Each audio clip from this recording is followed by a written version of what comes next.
બાપા પ્રભુ ભજો તો થાય કલ્યાણ ઋષિ વાલ્ડસ કે આતાનમાં વૈકુંઠ જાતા બાપા વારી લાગે વૈકુંઠ જાતા બાપા વારી લાગે બેસી ડેરી માનમાં મને રાખો ને બાપા પરાણ જાતા સુતારી ભજન ચાલુ છે આવો બાપા પ્રભુ ભજો તો એ આવો આવો આ બધું ચાલુ છે ઋષિ વાલ્ડસ કે આસાનમાં આવો ઠાકરધારી ચાલુ એની ગતે બે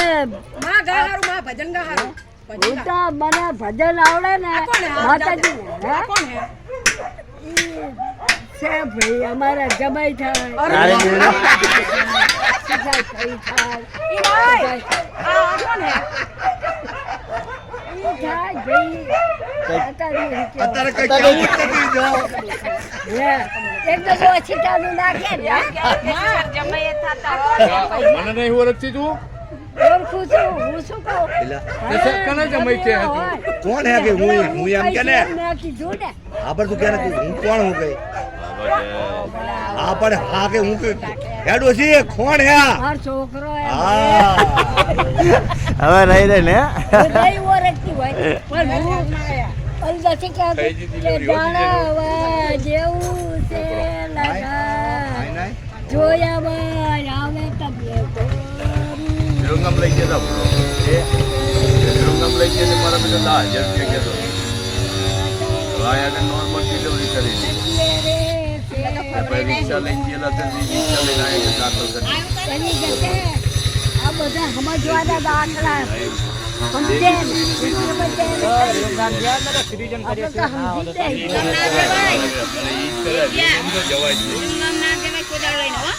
સીધે ઉપરથી ને લેવાની વાત કરે તો ડાયરી કર એ સરકારમાં છે ને આમ લઈ નહીં જવાના ગમે ડિલિવરી વાળી અને આના ડોક્ટર છે ને રમી એક નંબરના ચલો પરમિલાએ કીધું કે વિરંગમ કે દેખાડી આવજો કે દેખાડો લઈ ગયા ને એ દુઃખ ચાલુ થઈ ગયું તે ફોન આવ્યો અહીં કે દાખલ કરી દઉં કે 10,000 કે પણ કે 8,000 કે 80 લાખ પેલા મેં તે કે હા જુદીમાં થાય ડિલિવરી તો હા જુદીમાં ડિલિવરી થાય ભાઈ રિક્ષા લઈને ગયો તો અહીં આવતો રહે ને મેં કીધું હા ગમે તા લઈ જાવ પછી પકડી દીધા જાનો કઈ પૈસે લે અંકા કે ડિલિવરી નહીં થાય કે પૈસે લીધે જ કરવું પડશે ને એવું જ કરે ભાઈ બચ્ચા કા તો છોટો બચ્ચે આમની ભાઈ ધમકી આપે આપડા સિજરિંગ જ કરે ભાઈ ના જવાય પૈસા જેવા મળે એમ ના અંદર ડાયરેક્ટ 70-80,000 માં પડી આપણે એ પૈસા ઘણા જ લઈ લોકો તો બી હા ભજન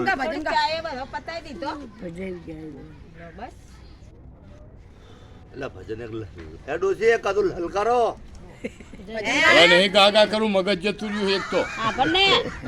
તારા છોકરાના ઘરે તો છોકરો આવ્યો કે હારે ને હું તો રાજી મારા છોકરાના ઘરે છોકરા આવ્યો તારે દિલિયાની વહુને છોકરો થાણા થયો કે માં આના છોકરાની વહુને છોકરો આવ્યો કે છોકરો હારું ને હું હારું કહું તારે અત્યારે થયો ચાલો જ ખોરે છોકરો હે એક છોડી બીજો હે